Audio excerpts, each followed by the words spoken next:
So hello my dear friends, আমরা চলে এসেছি আজকে আরো একটি নতুন আইপিও নিয়ে। তো এই আইপিও সম্পর্কে আমরা ডিটেলসে জানবো আজকে, যে এই আইপিও বেসিক্যালি যে মেন ফান্ডাটা কি, তার ইম্পর্টেন্স, ডেটস, ইম্পর্টেন্স নাম্বারস, এবং সব থেকে বড় কথা এটা এই কোম্পানির স্ট্রেংথস এবং উইকনেসেস। আপনার কি এই আইপিওতে ইনভেস্ট করা উচিত কি উচিত নয়, আমরা একদম এ টু জেড এই ভিডিওটা কভার করতে চলেছি। তো আশা করছি ভিডিওটা আপনি শেষ পর্যন্ত দেখবেন, এবং তবে কিন্তু আপনি বুঝতে পারবেন যে আইপিওতে আপনার ইনভেস্ট করা উচিত হবে কি উচিত হবে না।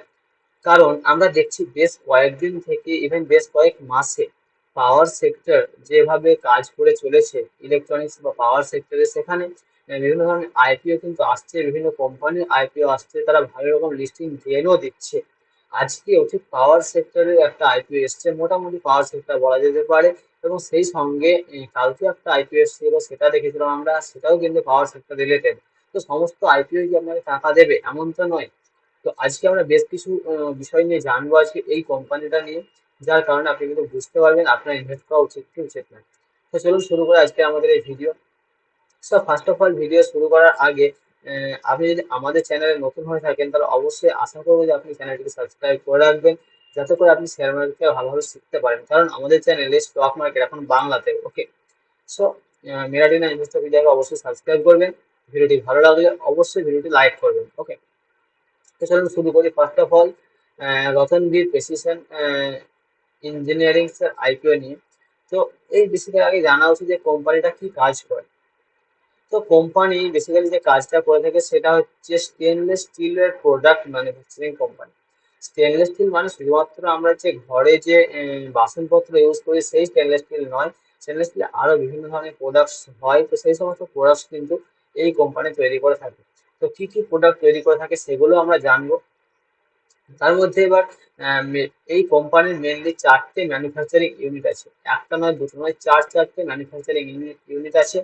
সবগুলো কিন্তু গুজরাটেই কিন্তু অবস্থিত, ওকে। সবগুলো গুজরাটে অবস্থিত, এবং এই কোম্পানি বিভিন্ন ধরনের সেক্টরে কাজ করে থাকে। শুধুমাত্র যে একটা সেক্টরে কাজ করে থাকে এমন নয়, একসঙ্গে সে অনেকগুলো সেক্টরে কাজ করে। অনেক ইন্ডাস্ট্রিতে কাজ করে। যেমন এখানে দেখো, automotive, solar power, wind energy, power plants, oil gas, pharmaceutical, sanitary and plumbing, instrumentation, electromechanics and architecture, building and construction, electrical appliances, transportation and kitchen appliances, chimney liner, etcetera. তো এতগুলো কিন্তু সেক্টরে কোম্পানি কাজ করে থাকে। সে বিভিন্ন ধরনের সোলার পাওয়ারের বা সোলার প্যানেলের যে ইনস্ট্রুমেন্টস গুলো প্রয়োজন হয় সেগুলো তৈরি করে, অটোমোটিভ সেক্টরে জিনিসগুলো তৈরি করে, উইন্ড এনার্জি সেক্টরে যে সমস্ত স্টেনলেস স্টিলের প্রোডাক্টস প্রয়োজন হয় সেগুলো সে তৈরি করে। এছাড়াও বাসনপত্র তৈরি করে, সেটা নয় এমনটা নয়। সেই জন্য সে ডাইভার্স সেক্টরে কাজ করে থাকে এই কোম্পানিটা পার্টিকুলার, ওকে। সো আমাদের এবার জানা দরকার যে এই কোম্পানির যে ইনভেস্ট বা তার যে আইপিও তে টাকা রেজ করছে, এই রেজ করার মেন কারণটা কি বলছে, কি funding working capital requirements of our company. বলছে ওয়ার্কিং ক্যাপিটাল রিকোয়ারমেন্টস এর জন্য কিন্তু তারা আইপিও লঞ্চ করতে চলেছে। এটাই সবারই কারণ থাকে কম বেশি, এবং জেনারেল কর্পোরেট পারপাস, এই দুটো কারণ প্রত্যেকটা কোম্পানি কিন্তু দেখা যায় আপনাকে, এই জন্য তারা আইপিও নিয়ে এসেছে। বেশ, খুব ভালো কথা। তো এবার জানা দরকার যে আইপিও সাইজ কত বড়।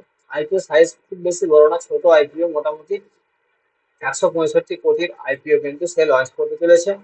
এখানে দেখতে পাবেন 165 কোটির আইপিও সে লঞ্চ করতে চলেছে। এবার তার মধ্যে অফার ফর সেল কত আর ফ্রেশ ইস্যু কত।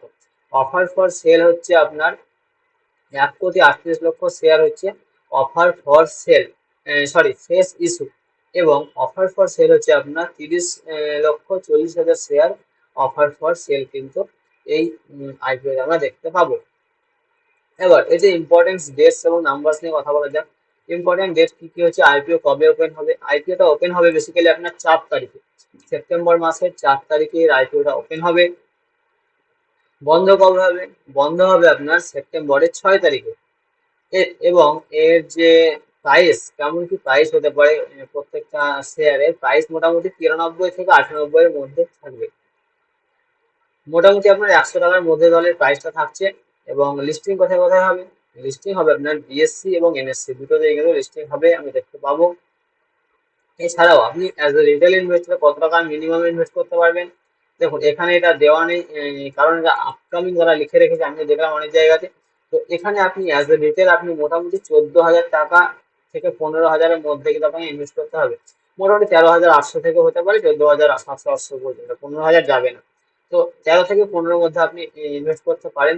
আর ম্যাক্সিমাম কত করতে পারেন, আপ টু 2 লাখ মতন আপনি করতে পারবেন, তার বেশি করতে পারবেন না। ওকে, 2 লাখ টাকা বেশি কিন্তু আপনি ইনভেস্ট করতে পারবেন না আইপিওতে। তো এবার আইপিও যদি আপনার জন্য শেয়ার অ্যালট হয় আইপিওতে, তাহলে আপনি শেয়ারগুলো পাবেন কবে, আপনি জানবেন কবে যে আপনার জন্য শেয়ার অ্যালট হয়েছে? শেয়ার অ্যালট যে আপনার জন্য হয় আপনি সেটা জানতে পারবেন 11ই সেপ্টেম্বর, আপনাকে জানিয়ে দেওয়া হবে। এবং যদি আপনার জন্য শেয়ার অ্যালট না হয় সেক্ষেত্রে আপনাকে রিফান্ড দেওয়া হবে কবে, 12ই সেপ্টেম্বর রিফান্ড দিয়ে দেবে।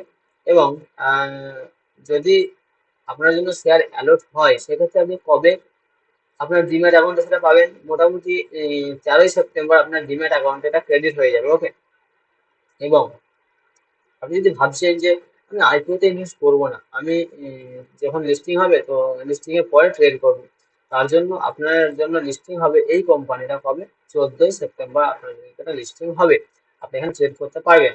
এছাড়াও ইম্পর্টেন্ট কিছু নাম্বার নিয়ে কথা বলি, যে ফাইন্যান্সিয়াল কোম্পানির ফাইন্যান্সিয়াল কি বলছে। রেভিনিউ দেখুন, 21 সালে রেভিনিউ ছিল 364 কোটি, সেখানে প্রফিট ছিল মোটামুটি 5.5 কোটি।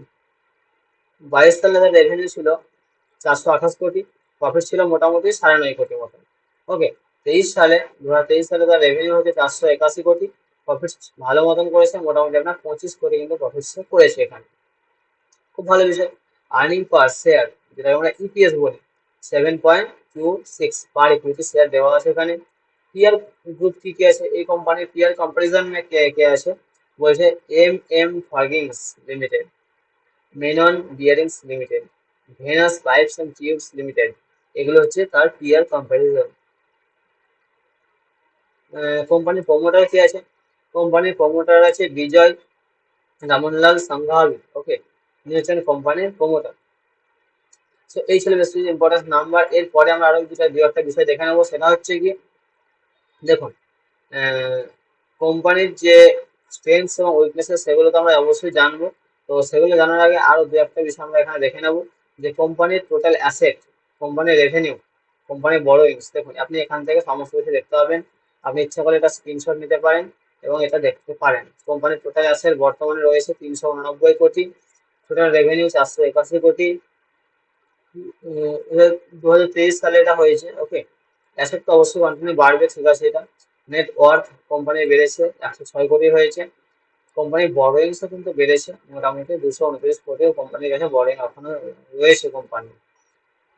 আর সেই সঙ্গে আমরা যে ইম্পর্টেন্ট বিষয়টা বলছিলাম, যে কিসের জন্য আহ, আপনি ইনভেস্ট করবেন বা করবেন না সেটা বুঝতে পারবেন, সেটা অবশ্যই জানবো। তার আগে একবার প্রোমোটার হোল্ডিংটা দেখে নিই। দেখুন কোম্পানির যে প্রোমোটার বিজয় রামনলাল, তার কাছে বর্তমানে এখন 86.3% শেয়ার হোল্ডিং আছে ইস্যু করার আগে। ওকে, এবার কোম্পানির যে স্ট্রেংথ, সেই স্ট্রেংথ এবং উইকনেসেস খুব বেশি কিছু নেই। স্ট্রেংথ অবশ্যই আছে, যে এক্সপিরিয়েন্স প্রমোটার, কোম্পানি যিনি প্রমোটার তিনি খুব এক্সপিরিয়েন্স একজন লোক।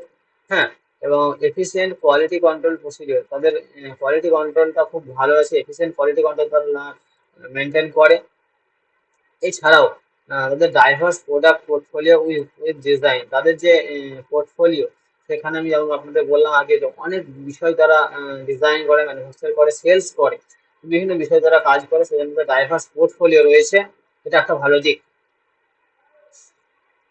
কোম্পানির মেন উইকনেসেস যেটা আছে সেটা হচ্ছে high volume but low margin, কোম্পানির মার্জিন খুব কম, এটা হচ্ছে মেন তাদের উইকনেসেস কোম্পানির। এছাড়াও আরো দু একটা উইকনেসের সাথে যেটা কম বেশি সবার থাকে, যে র মেটেরিয়ালস যদি সাপ্লাই না পায় তাহলে তাদের মেটেরিয়ালস বা ইনস্ট্রুমেন্টস বা প্রোডাক্টস তৈরি করতে একটু সমস্যা হবে।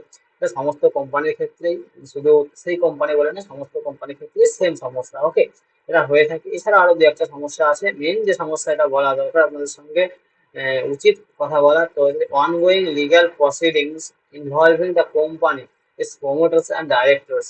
এটা এই আমি ওয়েবসাইট থেকে দেখে বলছি, এটা যে তারা বলেছে যে লিগ্যাল প্রসিডিংস বা যেটাকে আমরা বলি আইনি মামলা চলছে বাংলাতে কোম্পানির ওপর, কোম্পানি প্রমোটারের ওপর এবং কোম্পানি ডাইরেক্টরের ওপর। তো সেক্ষেত্রে এটা একটু হলেও রিস্কি হতে পারে, এটা একটা নেগেটিভ ইম্প্যাক্ট ফেলতে পারে।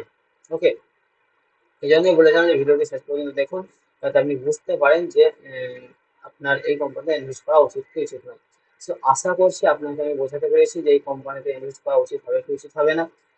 ডেফিনেটলি প্রোমোটার ওপর কেস চলছে বা আইনি মামলা চলছে, এটা একটা খারাপ বিষয়।